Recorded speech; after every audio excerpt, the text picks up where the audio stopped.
Hello beginner dragons, this is Mr. Van, and today is going to be the beginning of the third month, which means we're going to do some new stuff, but also we're going to have some old stuff mixed in with that new stuff. So it's going to be kind of easy, but kind of hard at the same time, because you need to remember stuff from a couple months ago, but at the same time, you're learning new stuff. So it's going to be hard for you guys to remember and learn at the same time, but I hope you guys understand it. So first, let's talk about our physical and mental goal, which is the new stuff that we're learning.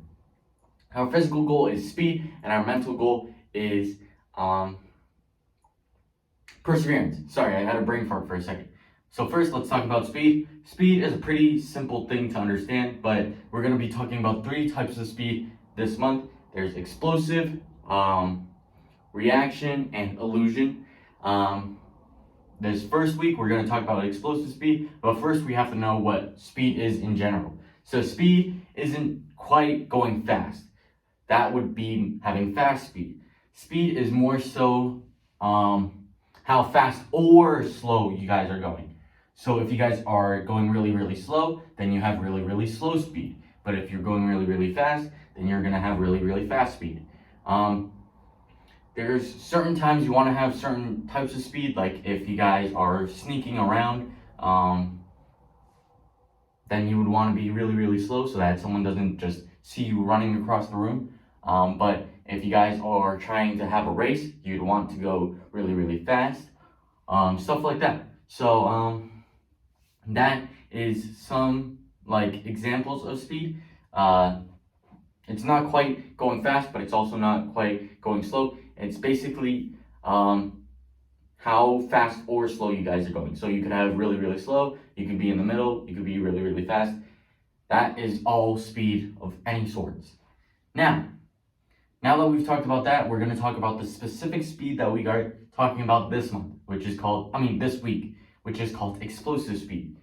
It sounds really like dangerous, but it's not really dangerous or complex to understand. It's basically starting really, really fast.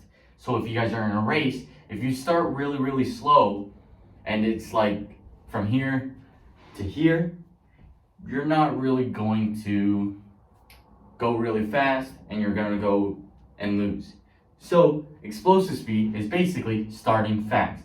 So if I start really fast, I'm probably going to be really fast at the end. I'm probably going to be faster than I was in the beginning, which means I'm going to win the race. Especially if the person next to me is starting off very, very slow and picking up the speed gradually, while I start really, really fast and pick up my speed a lot faster.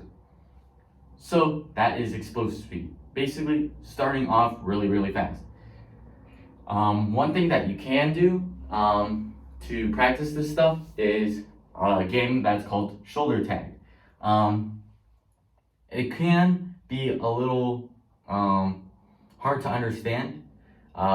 Shoulder tag is basically just tag, but with the shoulders, so you can't hit them in the chest, stomach, knees, stuff like that. You basically want to aim for the shoulder.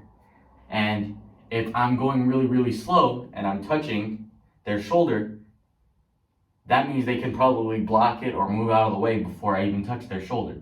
But if I go really, really fast and touch their shoulder, they won't be able to see what I'm doing, and they won't be able to block or move out of the way. So you could have that explosive speed, start off really fast so that they don't notice. But if I start off really, really slow, they're definitely going to notice that my arm is moving towards them and they might move out of the way. So that's just something to talk about for explosive speed. Now we're going to talk about our mental goal, which is perseverance. Perseverance is sort of a complex topic, but it's not that complex because you can explain it in 3 words, which is never give up.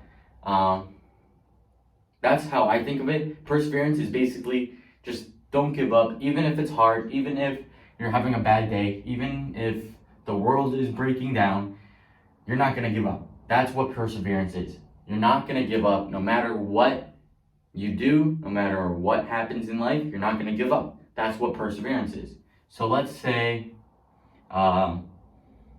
let's say I was having a bad day and I got a 0 on my math test and I got a 0 on my English test, and now I have a science test. Just because I got a 0 on my math test and a 0 on my English test, I'm sad, but that doesn't mean I can just give up on this science test and take my 0 and be okay with it. I want to have that perseverance to say, okay, I got a 0 on my math test, I got a 0 on my English test, I'm really sad right now, but if I get my 100 on this science test, that will make my day so much better. So that's sort of what perseverance is. No matter what obstacles get in your way, you want to be able to push through those obstacles and not give up. So that is our physical and mental goal. I will give you more examples of our physical and mental goals throughout the month, but this is just a basic overview of what our physical and mental goal is for this month. Now, we are going to do a warm-up. Now, this warm-up is going to be pretty simple. You guys can modify it in any way you want to, but this is what I would do, especially in the teen and adult class. We used to do this every strike test. I don't know if they do it anymore, but every strike test we would do a minute of push-ups, a minute of sit-ups, and a minute of jumping jacks. So if you guys feel like you can't finish your push-ups, you would hold it in a plank, which is basically push-up position. So let's say I've been doing push-ups for a really long time and I'm really tired. I would just stay here until I feel like I can do 2 or 3 or 4 more, and then I'll do 2 or 3 or 4 more, and then I would stay here. But the ideal situation is basically going to do push-ups the whole time and never taking a break to plank. So you want to be able to do push-ups for that whole minute.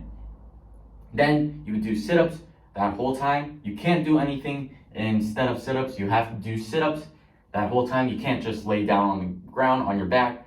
That doesn't do anything for you. And jumping jacks, it's the same way. You have to do jumping jacks the whole time. You can't take a break in between because that's going to do nothing. You're just going to be standing there like in this pose or standing like this, which doesn't really do anything for you. It's just push-ups. When you're in a plank position, you're still working out your core and your shoulders, and I think your arms a little bit. So that's okay, but sit-ups and jumping jacks, that doesn't really do anything for you. So that's what I want you guys to do. I want you guys to do a minute of push-ups, minute of sit-ups, minutes of jumping jacks. If you guys don't feel like you can do a whole minute, maybe you guys can do 30 seconds, maybe 45 seconds. If you guys feel like 1 minute is way too easy, number one, you're probably doing it wrong. So you should probably watch yourself, do push-ups, sit-ups, and jumping jacks, and see, is my back straight when I do push-ups? Is my head tilted up? Am I bending my arms all the way down and then all the way up so that I get that whole muscle targeted? That's what I would watch out for push-ups. Same thing for sit-ups. Am I going all the way up? Am I using my arms so that it's way easier for me and I'm just getting momentum so that I can go faster? For jumping jacks, am I taking a break in between? Am I going too slow? Am I going too fast? How high am I jumping? Stuff like that. So you should probably watch out for that. But even if you believe that you're doing it correctly and you feel like it's not a challenge, maybe you can go for 1 more minute. So instead of 1 minute, you do 2 minutes, or 1.5 minutes, or 1 minute and 45 seconds.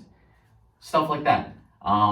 If you feel like that's not a challenge. But I recommend doing 1 minute. I would do 1 minute, as you guys are gonna see in the time lapse. I'm gonna do 1 minute. It's not gonna be a minute for the time lapse because it's a time lapse. But I'm gonna do 1 minute. You guys can do however long that you feel like is possible for you guys.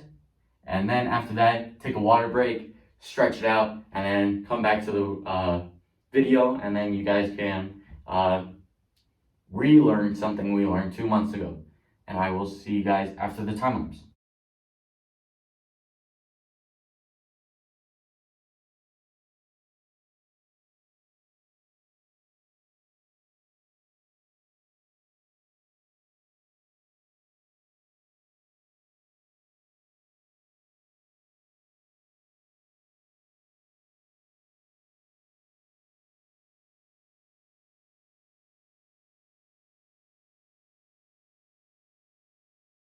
So that was the warm-up and the stretching. If you guys feel like you need some other stretch, you guys can, but that's all the stretching that I'm gonna do. If you guys feel like your thigh is a little tense, you guys can do this one. You can grab a towel or a shirt or something and pull your arm down so that you have more of a stretch. You can do the arm circles for your shoulder. That's all the stretching that I can think of at the moment, but I'm sure there's more. You guys can look up stretches for specific body parts. So like your back, you can do the bridge. That might be a little hard for some people, but it's possible. There's other back stretches. I can't really think of any at the moment, but again, you guys can look up anywhere that might be something that's really tense for you. So if it's really hard to turn your neck or something like that, you guys can look up stretches for your neck. So like rolling your neck around, other way, stuff like that. That's all the things that I can think of. Maybe some abdominal stretches. So like anywhere in this area, you guys might need a stretch. So maybe you guys can look something up there. Again, I don't know any stretches for that. At least for the moment. I might know some, but I might be thinking of something else. So if you guys feel like you need some stretches, go ahead, look them up, pause the video, stretch whatever needs to be stretched, and then come back to this video, do the rest of this video, and then you guys should be all good. Anyways, you guys are now doing your form.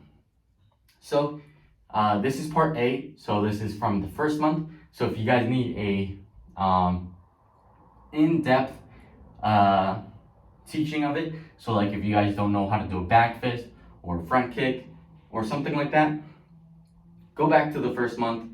I did it more in depth than I'm going to in this video, because this video isn't really about teaching it very in depth. It's more so about relearning the steps.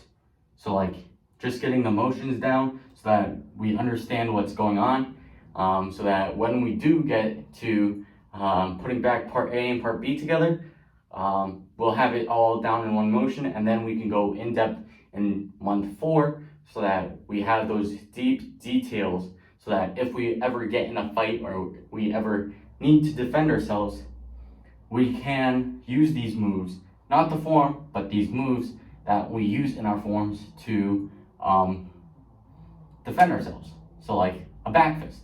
I'm not going to do back fist punch all the time. I might do back fist palm strike, back fist chop, back fist rich hand, things like that. I'm not always going to do back fist punch, but knowing that I can do it will help, which is why we do the form, but it's more so about learning the techniques. So if you guys need to know the details on the techniques, go ahead in month 1 and look up the video for it. Other than that, let's just go over the broad overview of our form, part A. So we put our feet together, courtesy. We get into our left guard stance. So our left foot is in the front. We put our toe and our heel in line with our target. So let's say my camera is the target. My target is right there. We do a back fist with our front hand, so our left hand. We do a twist and punch. So we twist into a forward bow. So we kind of move our front foot, and our back heel moves a little bit so that it's again in line with our target. And then we do a twist and punch. So twist and punch, we turn our foot 45 degrees so that it's pointed towards a corner. So if you're standing in the middle of a room, point your toes towards a corner. It doesn't matter what corner it is. Well, for this one, it does matter. It should be your top left corner, I think, or forward left. If we were doing it the other way, it would be forward right. But you're going outside your body. So top left, we do a front kick, bring it all the way back. And then we are going to do a sag breakfall. This, I will go into detail because I feel like if I don't go into detail and you actually do this on a hard surface, you will hurt yourself. So this one I'm going to do in a lot of detail right now. First, you guys are going to tuck your chin. So my chin is not tucked right now. I can talk normally, but now I'm going to tuck my chin. Basically, I'm pretending I'm gluing the bottom of my chin to my chest so that it can't move and I'm stuck right here. So I'm not going to tuck my chin right now because I want to be able to talk to you guys normally and not like this. But right now, I'm just going to tuck normally. First, we would tuck our chin, but I'm not doing that right now. We're going to hug our head. So we hug our head by just putting our arm across our body and putting our hand over our ear. This would be the moment you have to tuck your chin at.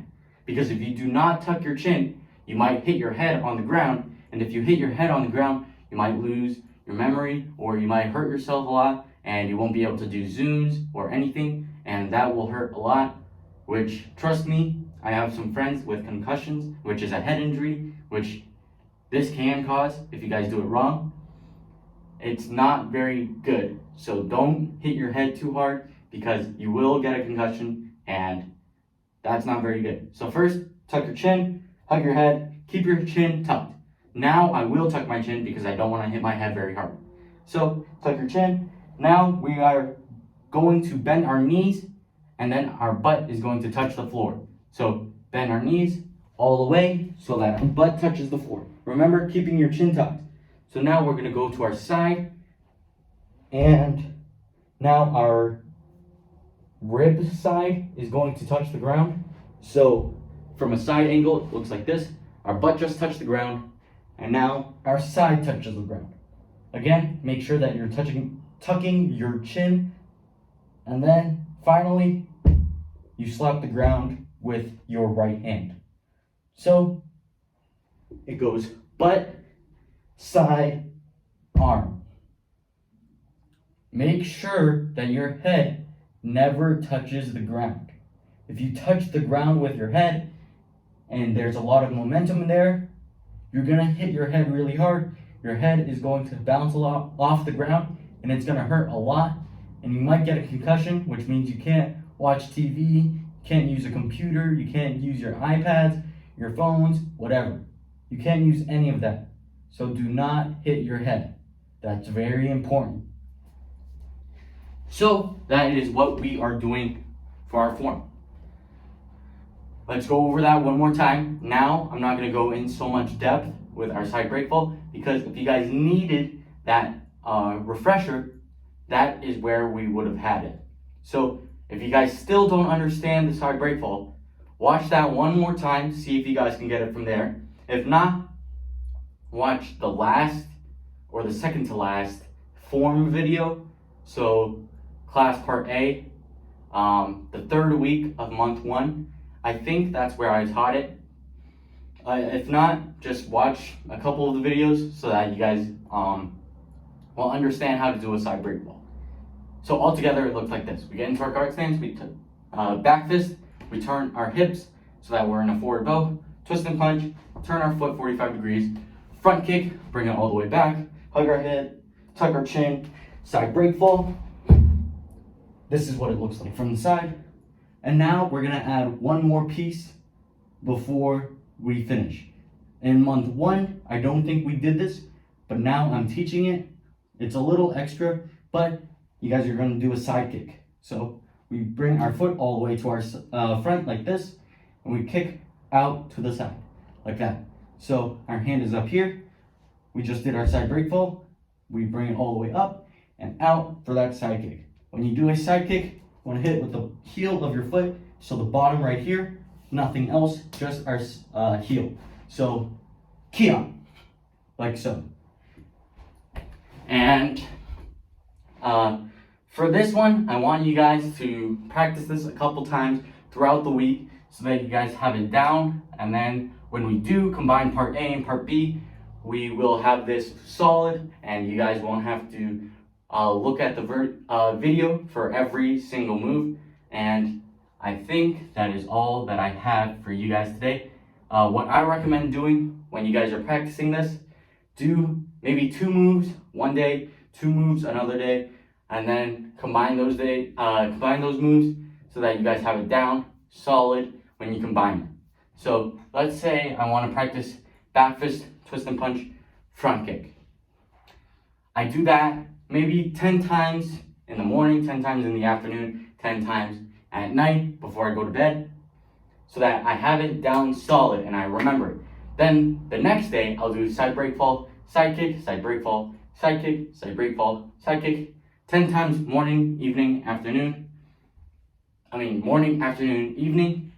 And then the day after that, I can combine them all together so that it's back fist, twist punch, front kick, side break fall, side kick, and it will all be so smooth and it's gonna be amazing. So if you guys can practice that way, if not, you guys can practice it all together, or if you guys just practice it 5 times a day, that's perfect. Just make sure that you guys have it solid so that you guys can just be able to do it smoothly when I ask you guys to do it smoothly.